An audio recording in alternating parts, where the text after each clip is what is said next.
All right. Chad Moses. So we are back. Jon Foreman is going to close this out with us. I'm going to pin a comment. Today is World Suicide Prevention Day. Thank you for being here with us. Love starting off by asking where you are, how you're doing, and maybe where in the world, what time of day is it? I'm going to type a comment, and then we're going to bring on Jon. Hope you guys are doing well. It would make so much sense if I copy and pasted this comment, but I have not done that. So we're almost there. Learn more about our Worth Living For campaign at worthlivingfor.com. And we'll say that a couple times. That is why we're here. Okay. Love seeing where you guys are from. And we are going to bring on Jon Foreman. Let's see.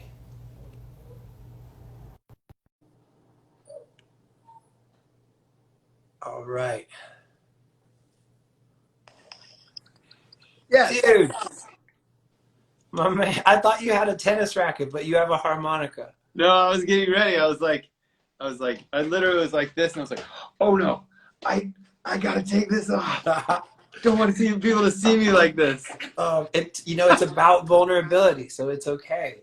Well, this is my my Bob Dylan apparatus. Your metaphorical harmonica. Yes, I can play the harmonica with no hands. And that is my secret skill. So I actually did a strategic thing. I have a couple announcements that I was gonna bring you on, which I've done, and then do the announcements so more people would hear them. Okay, before you do any announcements, I have an announcement. Go for it. I'm not Canadian. I just wanted to clear that up.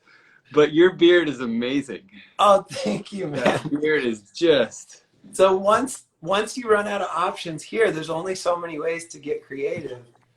But people have been really kind about it. Oh, it's I think it's my wonder and beauty. I think it's my campaign beard. Like, I don't think it's here to stay, but I had to see it through at least through the end of this week. Well, we don't know what the future holds. This is a That's crazy true. year. If I ride it out all the way through to No Shave November, things could be weird. That's right. That's right. Okay, now I've sidetracked you though. No, you're fine. I want to welcome Switchfoot fans, Jon Foreman fans. Today is World Suicide Prevention Day, September 10th. For us as an organization, it's the biggest day of the year. We are in the middle of, or I guess near the end of, our Worth Living For campaign. That's our campaign leading up to today, trying to raise $250,000. That translates to 3,500 individual counseling sessions and 45,000 searches using the Find Help tool on our website, TWLOHA.com. Today's the big day, but it's not too late to get involved. You can buy the t-shirt that I'm wearing. It comes in our World Suicide Prevention Day pack. You can donate. You can become a fundraiser. You can donate for the chance to win a soccer jersey from Ashlyn Harris or Ali Krieger, 2 members of the U.S. Women's National Soccer Team. Also a jersey from Caroline Marks, who Jon Foreman knows of, one of the best surfers in the world, who has donated her jersey from the Rio Pro in Brazil last year.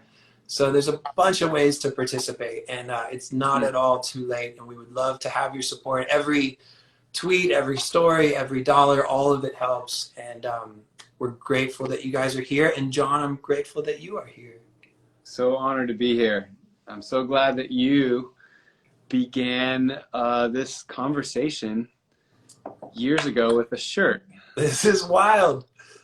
You beat me to it because I've brought us back to that a lot over the years. So thank you for going there. How many years ago was that? So March will be 15 years.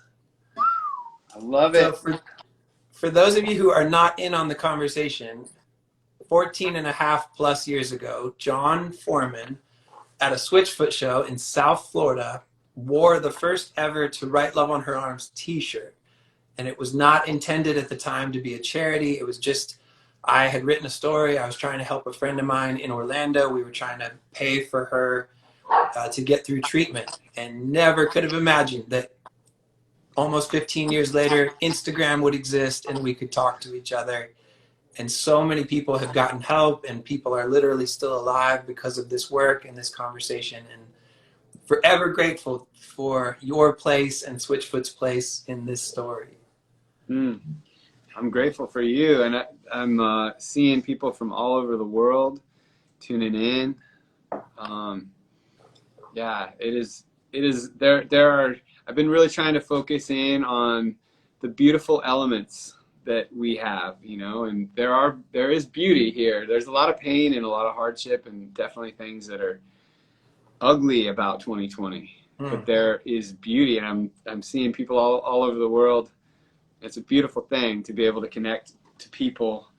Even though we can't be in the same room, I wish I could bring everybody in. I'm that kind of person. I'm a group hug kind of guy, You're in a cool room. Are you at the studio? I am. We basically were like, okay, so we can't go on tour. We are going to bring people on a journey. So every month we do a live stream from here, and this is our boat. This is our vessel. This is where we take off into the unknown. Yeah. Man, I love it. I know I've hit you with this one before, but it seems like a reasonable place to start. But as someone who has witnessed the entire To Write Love on Her Arms story, journey, someone who's played a really significant part, obviously you and I are friends. I wonder what it's been like for you. Yeah. So I think the overarching realization for me, I'm the guy who I want to fix things. If this guitar's out of tune, I'm like, okay, we got to tune it, we got to fix it. String broke, we'll fix it. And I think the irony is that we live in a very broken, complicated world where there are no easy fixes for what's going on in here. There's no tuning mechanism that I can easily get out and tune my soul with, And so the thing that I love about To Write Love on Our Arms is that it opens a dialogue that there is the option of help. There is the option of hope, that you are not alone in feeling discordant within and without, and that there are many people who also have felt that and do feel that and can walk you through ways to find peace, ways to find consonance, even within the dissonance of what it means to be human in 2020. And I love the idea that dialogue is out there. And I think it's a dialogue because it's not a quick fix. It's not a Band-Aid. It's not well, if you repeat after me and wave the magic wand. It is actually, there's a lot of hard work that goes into it, and we need people to walk us through that. We need reminders of why we're here and what matters and all of that. And I have seen To Write Love on Our Arms be a part of that messy, beautiful, wonderful process. Yeah. I'm going to pick up this little puppy real quick who's squeaking. I thought I heard a puppy. She was, you got to meet her someday. I love it. I don't have any human kids for you to meet, but this is as close as I've gotten. That's a good one. This is Gracie. Well, Gracie came down, remember? What's that? To San Diego. One time. Oh, I did bring her. Yeah. You have met her. Okay, I failed. You have met her. Okay, that's awesome. A lot of things happen in 2020. It's hard to keep up, That is true. I wonder, so not related to Write Love, but just kind of if you could share some of your journey related to mental health. Like, when does this show up on your radar? How have you been impacted by this? Yeah, so Gracie, Yeah. it's not the time. Go out there. So, oh, sweet Gracie, she's got things to say, you know. Totally. I think, okay, so for me, I'm going to go back to moving when I was in my freshman year of high school. I moved from the East Coast to the West Coast. I was a fairly stable, confident young person who thought I'd make friends easy, and I didn't.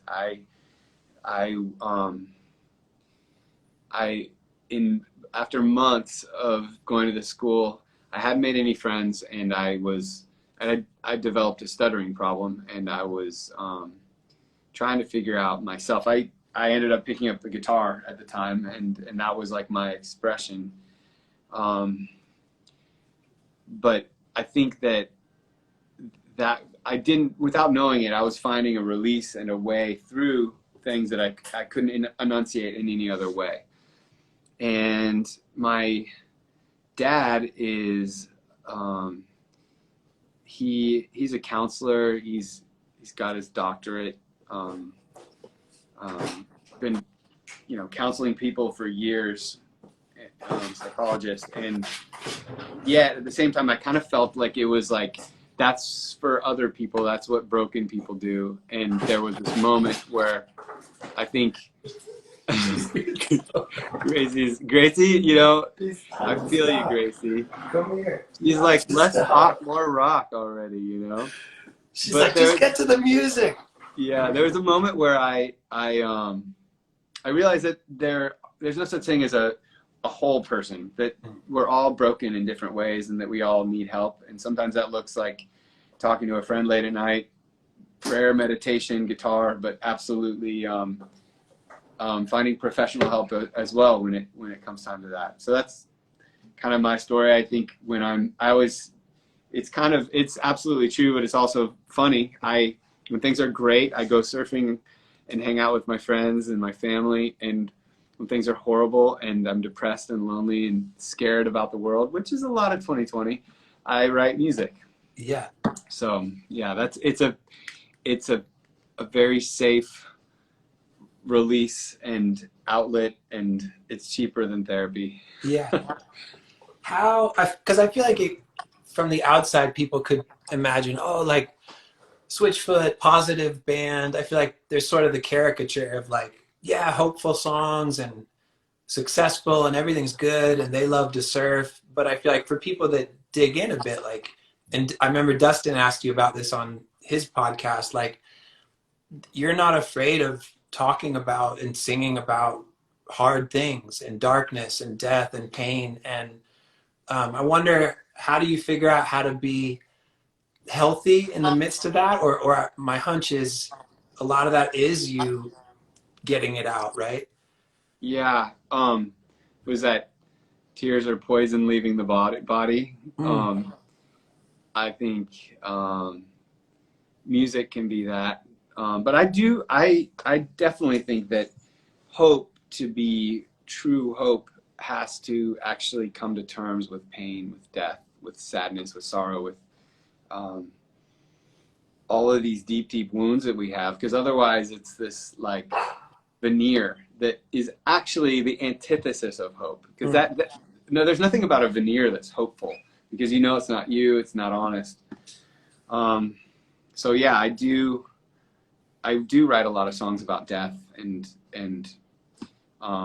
but I think that there is something to be said for like coming to terms with our own mortality, coming to terms with our pain, and moving through it to find what's beyond it, rather than saying, no, that's where we're going to stop. That's where the story ends. It is really, that's a difficult process to walk through with yourself or with a friend. And it's almost like looking back in those dark moments for me, if somebody would have said, just walk through it, just embrace it. It feels like a lie. It feels like there's no way through.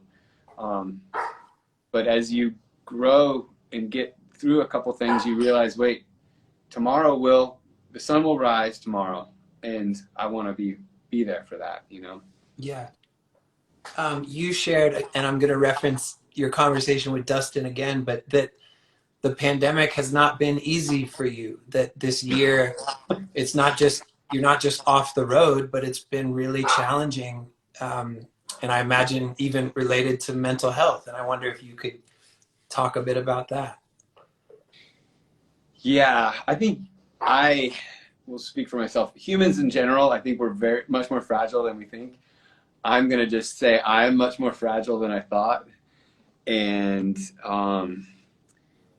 I have this fairly steady life that I have a little bit of control and understanding of, and I get to do something I love, and then all of a sudden I don't know how I'm going to provide for my family, and I fear for the state of my country, the state of the future for my children, and there's so many reasons to be afraid, and I think fear is just this really horrible engine that drives us to do all sorts of insanities.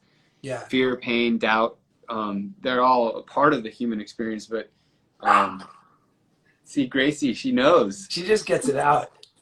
She just speaks the truth, you know? So I think for me, this year has brought all of those things to the surface. And maybe that's the truth for us as a nation. I feel like there has been some beautiful things that has come of 2020, truth that has been told that's been long dormant, and hopefully there will be racial reconciliation and beautiful, amazing stories that will come out of this. I've heard a lot of them, but there's also the things that you see every day on your phone. You're scrolling through going, oh my gosh, where are we headed? There's so many reasons to give up, you know? But I think the crazy thing for me, I guess, to go back to death, for me, if that is the end of our story, that's the end of our story, like of all of our stories. It's not the anomaly, it's for all of us. What would it mean to actually live before that happened, you know? Yeah. And there are things I can't control, but what is in my power today? That's kind of where I've been going back to. Actually, I have a quote for you that defines 2020. Love it. Can I get it? Yeah. Okay, this is my quote. You get your quote. I'm going to try to get my dog to be good. Hey, what's wrong with you? Okay.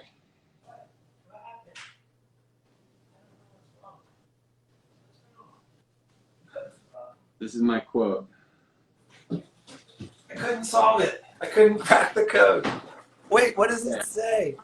You're gonna have to read it to me. It says, "Now is no time to think of what you do not have. Think of what you can do with what there is."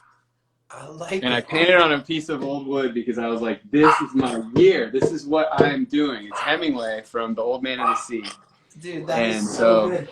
My dog is literally thinking of a ball that she doesn't have. Of what you can do with what there is. If she could Tracy, only please understand this. I want to ask, oh my gosh, Gracie, hey. I can't. 2020, in a nutshell. 2020, Instagram Live. I love it. What? So self-care is a funny buzz phrase. Mm-hmm. But I wonder, in the midst of a year that hasn't been easy, what have you found that's brought peace and comfort and joy? It is the think of what you can do with what there is. I think that once the beaches were open again and I could go surfing and just surround myself with salt water, that is a healing place for me. Yeah. Just spending time with my kids, and that is a beautiful thing that has come out of this. We're just holding my son even this morning and just hanging out. The world's crazy, and California's burning down, and it's an election year, and there's all sorts of tension, and there's so many reasons to be afraid. But right in that moment, I'm not thinking about any of that. I'm present to my son, and those are the things that I look to for my own sanity. Yeah. Yeah, and music is definitely a part of that. No, I love it. I'm gonna look at these questions and see if there might be a good one. Okay. Oh, the closest, the best one is, John, weren't you writing a book? Yeah, it's kind of done, and I kind of just um, it's on the shelf right now. It's back there somewhere. It's on that shelf. I love it. I have to try to solve this. Okay. Hey, All right. you gotta be a good girl. What's wrong with you? Hi, everybody. How you doing? I'll show you. This is the secret portal right here. Watch She this. wants something, and I don't know what it is. Now we've lost John. No, I was just showing them the secret portal. Oh, I love it. No, it's such a cool background. While you were gone, that is the door to 2021. So I'm gonna hop through there pretty soon. People are curious and hopefully hopeful. That's right. A hard question, and I think I've asked pretty much everyone, but is suicide something you've been touched by? Yes. I've had several friends choose that as an option, as a way to end their life, and yeah. Salema, he referenced a woman from North County. Now, I don't know if you got to catch that, but he shared that he had lost someone a couple of years ago, who I imagine was part of your community. I don't know if that rings a bell. Yeah, I mean the ones for me that strike the closest to home are a friend of mine in particular who he left behind 2 sons and his wife, and incredible musician, and yeah, just one of these stories where I'm still in touch with his wife and his kids, and I know that he would love to meet them. Yeah. You know, and those are the things I think of, is like, yeah. So years ago as a band, we made a movie, and I realized that a movie is focusing on one narrative plot line and following it. And it's kind of a lie to say that any story has a beginning and an end, because as we all know, the story began long before us and it ends long after us. And I think for me, when I'm in a dark spot, it's helpful for me to remind myself of a bigger narrative, and the fact that there are millions of storylines happening at any given moment, you know. And I think of that with my friend. I think, like, so he reached a low moment, but what if he could have found a way to find the way through that thread? He absolutely would have come to a higher place, you know? Yeah. So, yeah. What does it mean? I have a dog if you want a dog. Hey, no, you have to stop. What is, I feel like I remember, this is before To Write Love on Our Arms. I remember, and I assume maybe it was just us talking, but you sharing some of the individual responses, even just to Dare You to Move. But of course that applies to so many songs. But to be on the receiving end of people saying, hey, your music has been a source of hope. Your music inspired me to even stay alive. I wonder what has that been like for you for a couple decades now? Yeah, I mean, music has been that for me in so many ways. Like, so many different songs have felt like the breath of air, the reminder of a bigger narrative. And so to be that for someone else feels like passing it forward in a way. There's this book called Finite and Infinite Games. I mentioned it on Dustin's podcast. Yes. And it talks about the idea that there are so many finite games that we play. Football, basketball, finance, politics, these are all finite games. They have winners and losers. There's a defined field of play. There's rules. Whereas there are infinite games at play as well. And so an infinite game would be love or self-sacrifice or art or community, and you play just to keep the game in motion. And I think of people, you know, Mother Teresa or Dorothy Day, or these people that they played, they gave of their life, not to win the game, but to actually give and to push the ball downfield in so many other ways. And I think of that when it comes to our own narrative of what our lives look like. I have this friend who, he's really good with numbers, and whenever he's having a bad day, he does the math on how many people there are on the planet. And he's convinced that he is by far having not near the, you know, even the bottom 200 of people that are having a bad day on the planet. Yeah. And so his response is, I'm going to reach out to someone who might be having a bad day. And he says that the response is twofold. It, first of all, is a positive way to lift someone else up, but it also, in that, you find yourself and you find that your own purpose for your story, and you're reminded of a bigger narrative.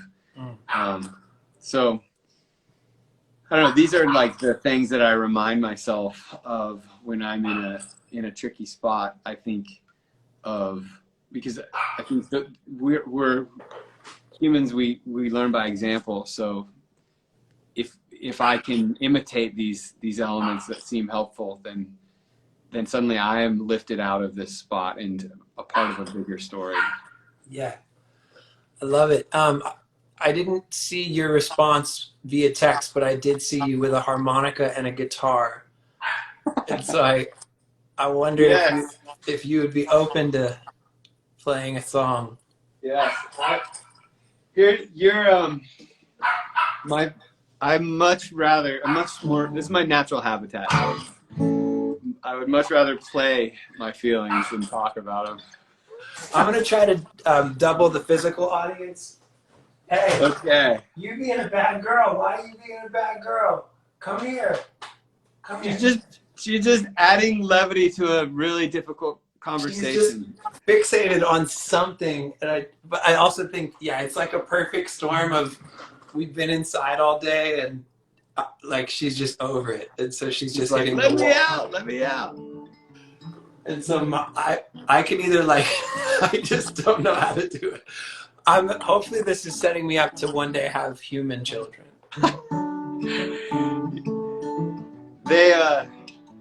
They also require a bit of maintenance. Okay, so this is a song that has, the chorus ends 3 different ways. Love is a simple song. Love is a fragile song. And love is a timeless song. I think that's the way the last one ends. And it feels like, in our age of statistics, it feels like you are either this or that. It feels like you're either red or you're blue, you're black or you're white. You vote this way or that way. But could it be that we all have many different flavors and different moods and different feelings? And could it be that we're not as different as we think? Gracie feels me. She knows. So this one goes out to June and Johnny, 2 of my favorite people, very different, and yet come together. It goes like this.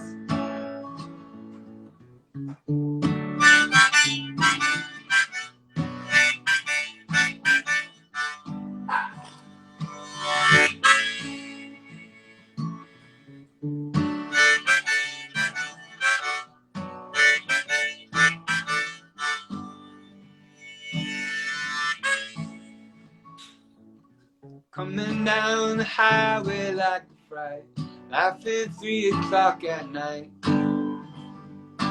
with the desert stars above, singing June and Johnny songs. You felt pretty, I felt strong. one called our bluff, and love was a simple song. And I hold you all my life, like a memory at the back of my mind. Summers come and go so fast. Close your eyes and moments pass, and another year is gone. Built our castles in the sand. The higher tide had other plans, but I'm still holding on, and love was a fragile song.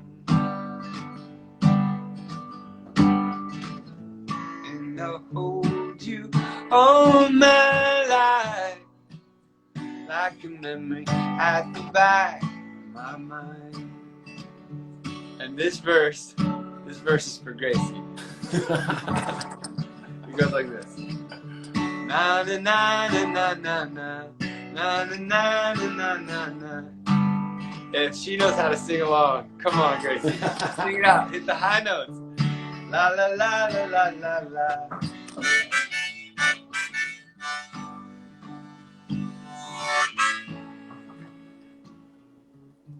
Darling, nothing stays the same. We were born without a name, and that's the way we'll die. But even when the memories fade, what we had is still ingrained. It's written down inside, and love is our timeless song. And I'll hold you all my life, like a child asking why. And I'll hold you all my life, like a memory at the back of my mind. Just a memory at the back of my mind.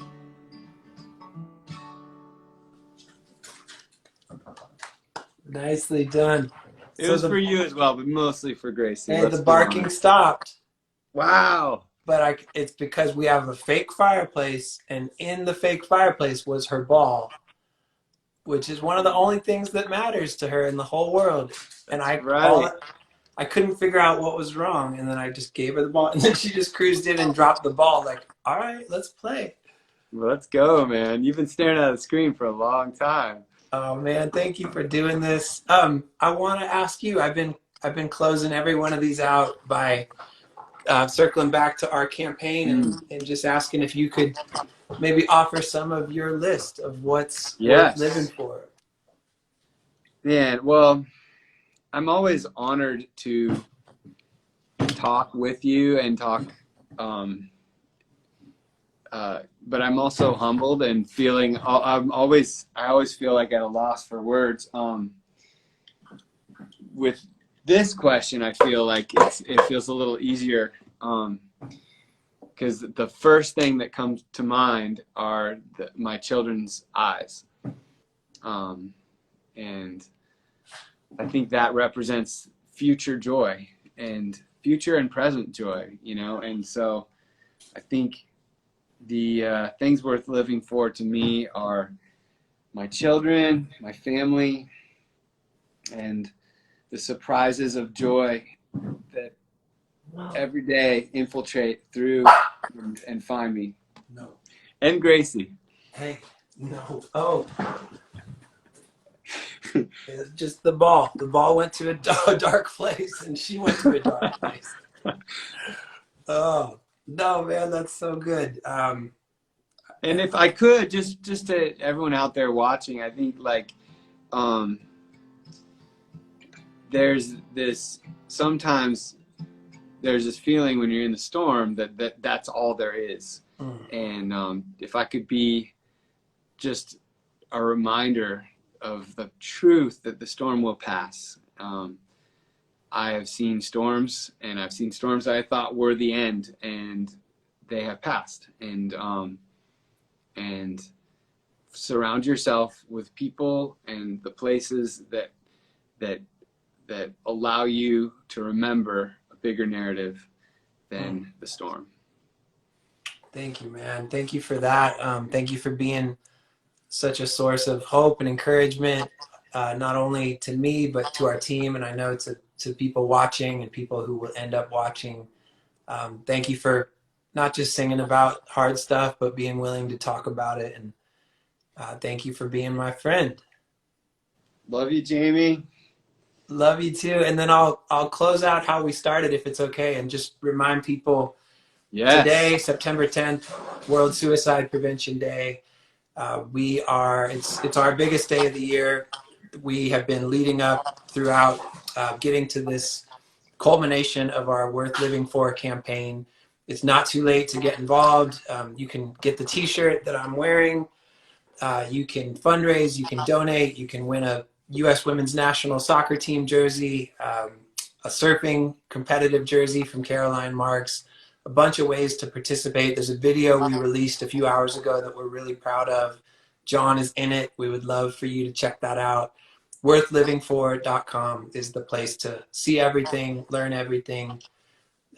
Jon, thank you again. Miss you. Love you. Yes, miss you too. Let's go surfing soon. I would love that. Have a good day, man. Thank you again. All right, peace. Goodbye, everyone. Also, I'm sorry that my dog was so poorly behaved. I promise she's a good dog. She was just having a tough time. We love you. Thank you for tuning in. Thank you to Jon. Again, thank you for supporting the organization. Thank you for supporting this campaign. Worthlivingfor.com. You matter. You're not alone. It's okay to be honest. It's okay to ask for help. You can find resources on our website, TWLOHA.com. We have a Find Help tool that we're proud of, that we would love to invite you to check out for you or for someone you care about. On behalf of our team that has worked so incredibly hard, just thank you for caring. Thank you for believing in the work that we do. Thank you for supporting us in all the different ways. And thank you so much.